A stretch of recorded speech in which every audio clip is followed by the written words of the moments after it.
నమస్తే. నేను మీ కుప్ప పద్మిని. ఇన్నాళ్ళు మీ సపోర్ట్‌ని నాకందిస్తూ, మీ ప్రేమని నాకందిస్తున్న ప్రతి ఒక్కరికి కృతజ్ఞతలు.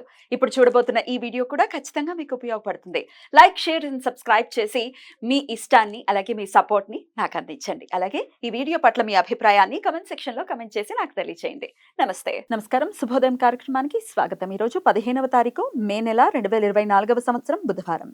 శ్రీ క్రోధినామ సంవత్సరం ఉత్తరాయణం వసంత ఋతువు. ఈరోజు వైశాఖ మాస శుక్లపక్ష అష్టమి తిథి పూర్తిగా.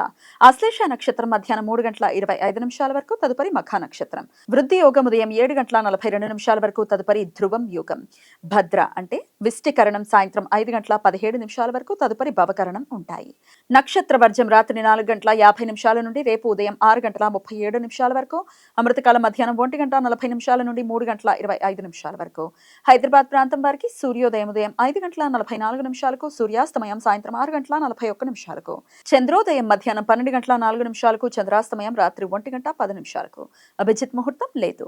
దుర్ముహూర్తం పగలు 11:47 నుండి మధ్యాహ్నం 12:39 వరకు.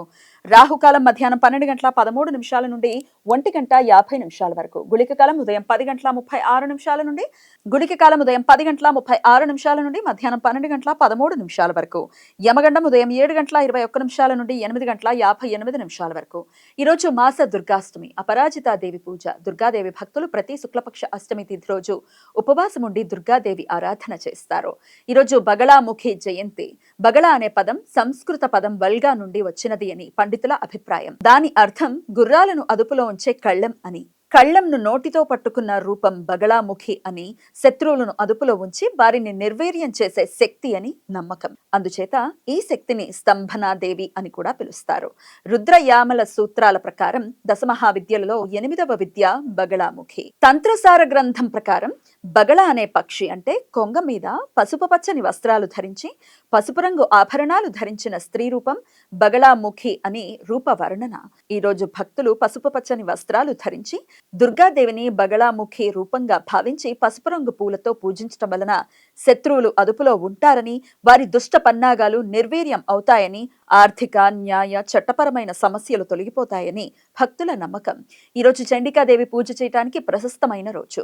ఈరోజు దుర్గా సప్తశతి పారాయణం చేయటం కానీ, చండీ హోమంలో పాల్గొనటం కానీ చేసినట్లయితే చేసే ప్రతి పనిలోనూ అనుకూలతలు, వ్యాపార అనుకూలతలు ఉంటాయని, గ్రహ దోషాల నుండి, దుష్ట శక్తులు, క్షుద్ర ప్రయోగాల నుండి, మానసిక రోగాల నుండి ఉపశమనం లభిస్తుంది అని, విముక్తి లభిస్తుంది అని భక్తుల నమ్మకం. బుధవారం అష్టమి తిథి కలయిక ఉండటం చేత ఈరోజు బుధాష్టమి వ్రతం. సుఖ దాంపత్య జీవితం కోసం పార్వతీదేవిని పూజించడానికి ప్రత్యేకమైన రోజు. అంతేకాకుండా తమ జాతక చక్రంలో బుధగ్రహ దోషాలు ఉన్నవారు బుధగ్రహ దోష నివారణ పూజలు చేయించడానికి అత్యంత అనుకూలం. వ్యతిపాత పర్వకాలం, వ్యతిపాత మహాపాతకాలం నిన్న రాత్రి 4:37 నుండి ఈ రోజు ఉదయం 9:02 వరకు ఉంటుంది. రవిచంద్ర గ్రహాల మధ్య పారలల్ ఆస్పెక్ట్. రవిచంద్ర గ్రహ క్రాంతులు ఉత్తరం వైపు ఒకే 18:57 చేరుకోవడంతో ఉదయం 6:28 ఇది ఏర్పడుతుంది. మహాపాత కాలాల్లో ఉపాసనా మంత్రాలు జపించడానికి, అనుష్ఠానాలు చేయటానికి, ధ్యానం చేయటానికి, నూతన మంత్రోపదేశం తీసుకోవటానికి అత్యంత అనుకూలం. ఈ సమయంలో చేసే అనుష్ఠానాలు, ఉపాసనా మంత్ర జపాలు లక్షల సూర్యగ్రహణాల సమయంలో ఆచరించినంత ఫలితాన్ని ఇస్తాయి. ఈ సమయం శుభకార్యాలకు అనుకూలం కాదు. ఈ సమాచారాన్ని మనకు అందించిన వారు మేడికొండూరు విశ్వనాథ్ ప్రసాద్ గారు. ఆయనకు కృతజ్ఞతలను తెలియజేస్తూ బగళాముఖి స్మరణతో సమస్త సన్మంగళాని భవంతు. నమస్కారం.